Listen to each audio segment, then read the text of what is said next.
हरे कृष्णा। आज हम बात करेंगे कल आने वाली पार्श्व अर्थात परिवर्तनी एकादशी के बारे में। इसे पद्मा एकादशी भी कहते हैं। श्रील प्रभुपाद कहते हैं, एकादशी का पालन करना वैष्णव जीवन की नींव है। यह केवल अन्न न खाने का नाम नहीं है, बल्कि कृष्ण को याद करने और उनकी भक्ति बढ़ाने का अवसर है। ये एकादशी भाद्रपद शुक्ल पक्ष में आती है। इसे परिवर्तनी इसलिए कहते हैं क्योंकि इसी दिन भगवान विष्णु क्षीर सागर में करवट बदलते हैं। देवशयनी एकादशी से लेकर हरि प्रबोधिनी एकादशी तक का पूरा समय चातुर्मास कहलाता है। इस बीच जो भी साधक श्रद्धा से व्रत करता है, वह कई जन्मों के पापों से मुक्त होकर भगवान की भक्ति का अधिकारी बनता है। कल की एकादशी के लिए भक्तों को क्या करना चाहिए? आज ही संकल्प कर लें कि कल भगवान विष्णु का उपवास करेंगे। चावल, गेहूं, दाल और अनाज नहीं लेंगे। फलाहार, दूध, फल, मेवा आदि ले सकते हैं। अगर संभव हो तो निर्जल उपवास करें, लेकिन शक्ति न हो तो जल और फल लेकर व्रत रखें। दिन भर हरि नाम का कीर्तन, भगवद गीता या श्रीमद् भागवतम का पाठ करें।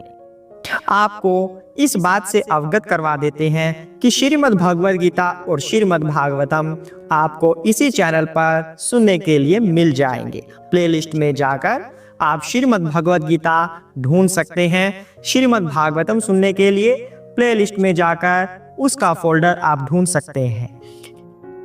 संध्या समय तुलसी परिक्रमा, दीपदान और हरि नाम संकीर्तन करें। अगले दिन द्वादशी पर नियम पूर्वक पारण करें। शास्त्रों में आता है कि एक बार राजा बलि ने इस दिन भगवान वामन देव की पूजा की थी। भगवान ने उन्हें दर्शन देकर आशीर्वाद दिया और कहा, हे बलि, आज के दिन जो कोई श्रद्धा से उपवास करता है, वह मेरे परम धाम को प्राप्त करता है। इस कथा में और भी गूढ़ रहस्य छुपा हुआ है। कैसे भगवान ने असुरों के राजा बलि को भी अपना भक्त बना लिया। कल की कथा में हम विस्तार से सुनेंगे कि भगवान ने कैसे वामन अवतार लिया और किस प्रकार यह एकादशी उनके चरणों से जुड़ी है। तो भक्तों, कल का दिन है अत्यंत मंगलमय। आज ही संकल्प लें कि कल पूरे दिन हरि नाम करेंगे और एकादशी का व्रत रखेंगे।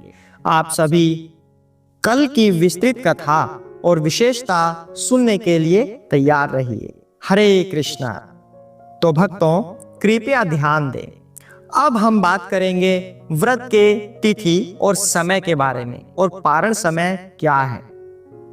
3 सितंबर को सुबह 6:02 पर व्रत आरंभ हो जाएगा और इसका पारण अगले दिन अर्थात 4 सितंबर को सुबह 10:21 से दोपहर 12 बजे तक कर सकते हैं। बुधवार और श्रवण नक्षत्र के योग से युक्त द्वादशी के दिन बुध श्रवण नाम धारण करने वाले भगवान गोविंद आपको नमस्कार है। नमस्कार है। मेरी पाप राशि का नाश करके आप मुझे सब प्रकार के सुख प्रदान करें। आप पुण्य आत्मजनों को भोग और मोक्ष प्रदान करने वाले तथा सुखदायक हैं। इसके पढ़ने और सुनने से मनुष्य सब पापों से मुक्त हो जाता है। हरे कृष्णा।